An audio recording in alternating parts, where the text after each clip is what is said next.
பிரியமானவர்களே, ஆண்டவராகிய இயேசு கிறிஸ்துவின் பரிசுத்தமுள்ள நாமத்தில் உங்கள் ஒவ்வொருவருக்கும் என் அன்பின் வாழ்த்துக்கள். விசேஷமாய் நம்முடைய Jesus meets YouTube families, GPS Robinson Facebook, இவைகள் எல்லாவற்றிலும் இணைந்திருக்கிற உங்களுக்காக, உங்கள் பிள்ளைகளுக்காக, உங்கள் பேர பிள்ளைகளுக்காக நான் கர்த்தருக்கு நன்றி சொல்லுகிறேன்.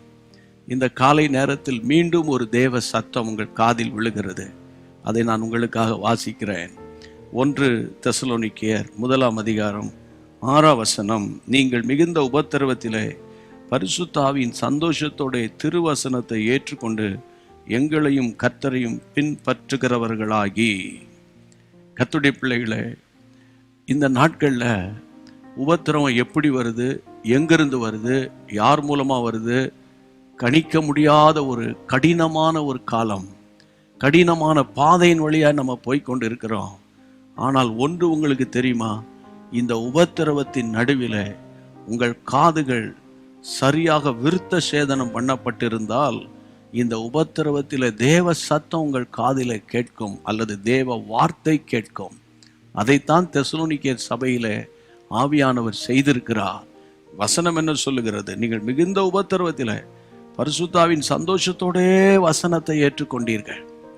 கர்த்தருக்கு ஸ்தோத்திரம். பிரசங்கிக்கிற ஊழியனாகிய நான் பிரமாதமானவன் அல்ல.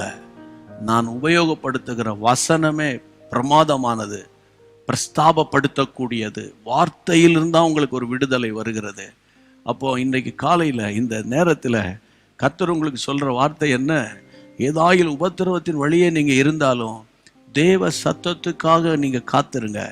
இங்கே வசனம் சொல்லப்படுகிறது, அவர்கள் மிகுந்த உபத்திரவத்தில் இருந்தாலும் வசனத்தை ஏற்றுக்கொண்டார்கள், வசனத்தை கேட்டாங்க. இது சாத்தியக்கூறாகும். அது எப்படி?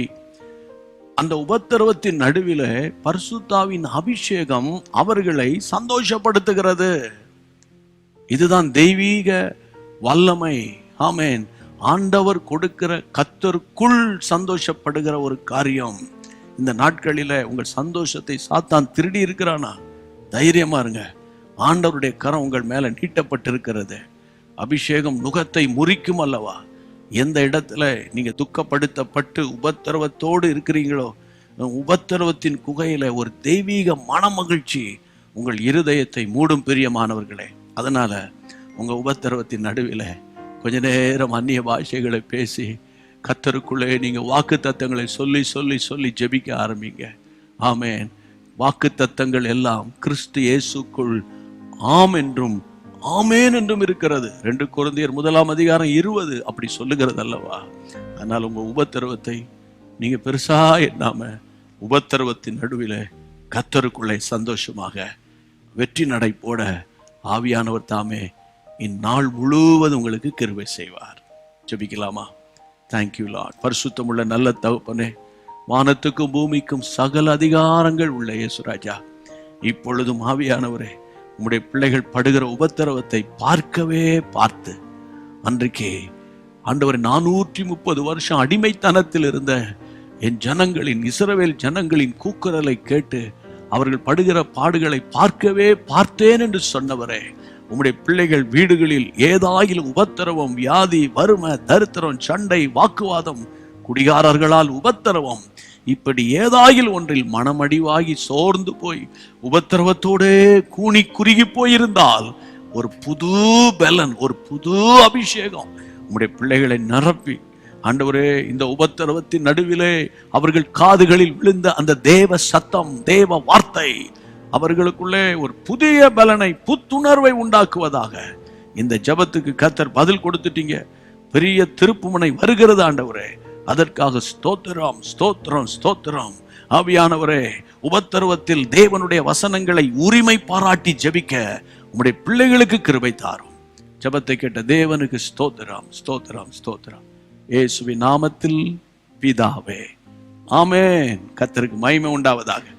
தேவன் ஜெபத்தை கேட்டுட்டார். கர்த்தருக்குள்ள சந்தோஷமா இருங்க. தேவன் ஆச்சரியமாய் நடத்த போகிறார். சரியா? நீங்க இந்த செய்தியில பெற்ற ஆசீர்வாதத்தை, கர்த்தருடைய பிள்ளைகளை, உங்கள் கருத்துக்களை நீங்க தெரியப்படுத்துங்க. அதே நேரத்தில் மற்றவங்களுக்கு இந்த செய்தியை ஷேர் பண்ணுங்க. கர்த்தருடைய நாமம் மகிமைப்படும். கர்த்தருக்கு சித்தமானால் மீண்டும் சந்திப்போம். God bless you. அன்பான தேவனுடைய பிள்ளைகளே, இச்செய்தி உங்களுக்கு மிகுந்த ஆசீர்வாதமாக இருந்ததென்று நாங்கள் நம்புகிறோம். தொடர்ந்து எங்கள் செய்திகளை கேட்டு கர்த்தருக்குள் ஆசீர்வதிக்கப்பட ஜீசஸ் மீட்ஸ் மினிஸ்ட்ரீஸ் என்கிற எங்கள் யூடியூப் சேனலை சப்ஸ்கிரைப் செய்யுங்கள். மேலும் உங்கள் ஜெப உதவிக்கு எங்களோடு நீங்கள் தொடர்பு கொள்ள வேண்டிய தொலைபேசி எண் 9841252836 மற்றும் 7299546363. Email gpsrobinson@hotmail.com. கர்த்தர் உங்களை ஆசீர்வதிப்பாராக.